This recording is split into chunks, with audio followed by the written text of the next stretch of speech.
Have you guys heard? The SAT is going digital and it's getting shorter and it's going to be way less stressful. In any case, in this video, I'm going to break down for you what's going on, some of my thoughts on it, and if you are a student, what should you do now that this information has come out? What should be your prep game plan?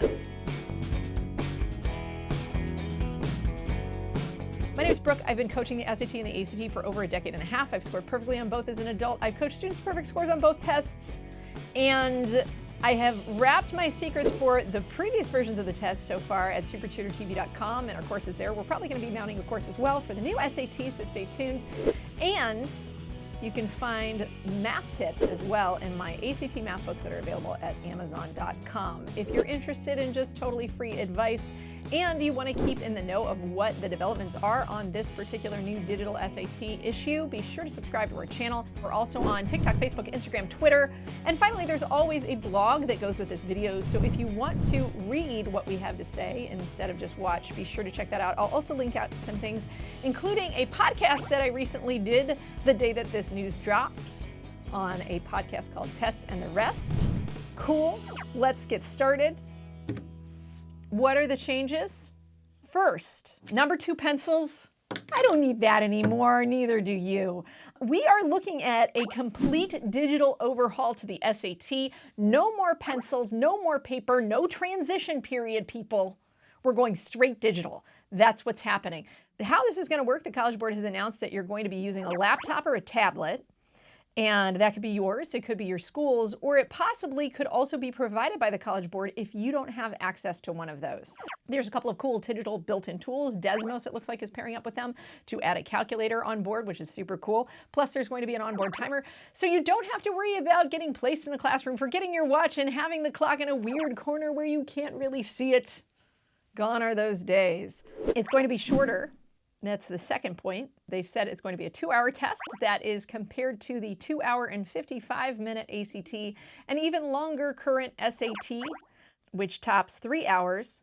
We don't know yet if that 2 hours includes the breaks or not yet. I'm guessing probably not, but we'll see what happens. The third thing is that it is advertised to be different forms for every student. So they're going to use a big database of questions and feed you a different test than your neighbor when you're sitting at the test center. This will mean that the College Board is going to have to mount more forms, but that also means that we're looking at more flexible scheduling as well. It means that schools might be able to give the test across different time periods in a day. They might not have to give it all at the same time. And from a security perspective, students don't all have to sit on the same Saturday morning at exactly the same time with the exact same test, right? It's going to change the game a little bit there.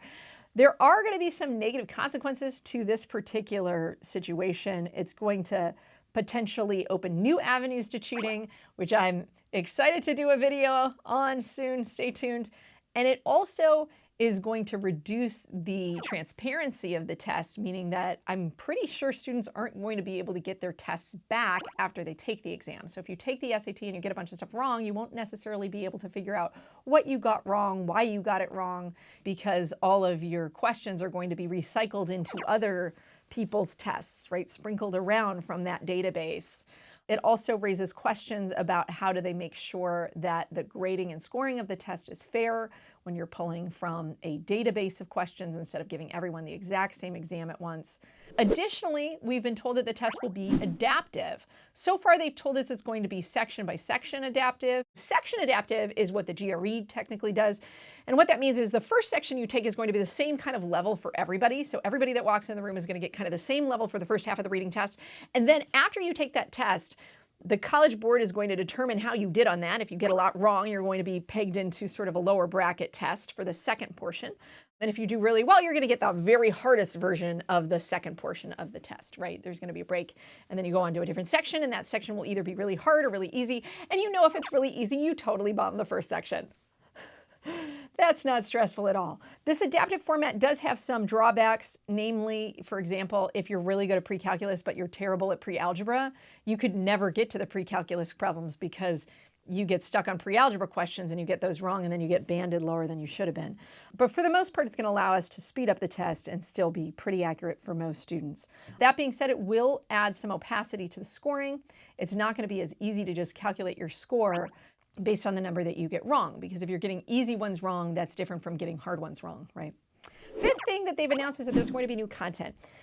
In terms of new content, what that means is they're shortening the reading passages. They're going to make them super high school user friendly. Instead of being boring and long and tedious, right? You're going to get a short passage and then only 1 or 2 questions per passage, according to one of the young women who took the pilot version of this test. News outlets have been saying that there will be single questions paired with short passages, which may also be the case.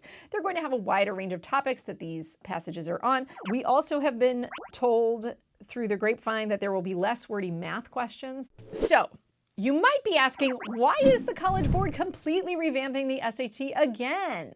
In short, COVID-19 has ushered in a new era of test optional admissions policies. As we've seen, even in the 2021 to 2022 admission cycle for fall of 2022, approximately 90% of top 250 ranked colleges, according to our own research at SupertutorTV, have made their admissions policies test optional. What that means is fewer students are taking the exam and even fewer students are submitting the exam. However, as the College Board points out, 83% of students want the chance to submit their scores, and that actually aligns with a survey we've done on our channel of you guys asking, do you want test blind, do you want test optional, or do you want test required? And we found that only about 17% of students wanted test blind policies. So in that climate, what's happening to the number of people taking the SAT? Well, it's dropped by 500,000 students. We had 2.2 million students in the class of 2020 take the SAT, and in comparison, only 1.5 million of the class of 2021 took the exam. And 1.7 million this year of the class of 2022 have reported to have taken the exam. So you can see those numbers have dropped by about 500,000 students. When you lose 500,000 customers, you start to shake in your boots and figure out something else to do. The College Board is trying to position itself as the best test to choose, right? As this option that seems really attractive, not just to colleges now, but to students and moreover to high schools. And how do they achieve that? Well, they make it easier to take, easier to administer, less stressful, more student-friendly, and hopefully something that actually leverages technology to the benefit of students. So in any case, what this means for you guys, if you are a current freshman in 2022, it's 2022 right now, if you're a current freshman in January through May of 2022, you are the first class that is going to be full-on subjected to this exam. You will have to take a PSAT your junior year in 2023, that is a PSAT in this new digital format, and you will be expected to take the SAT in the same format when you are a junior or senior, either spring of your junior year or fall of your senior year.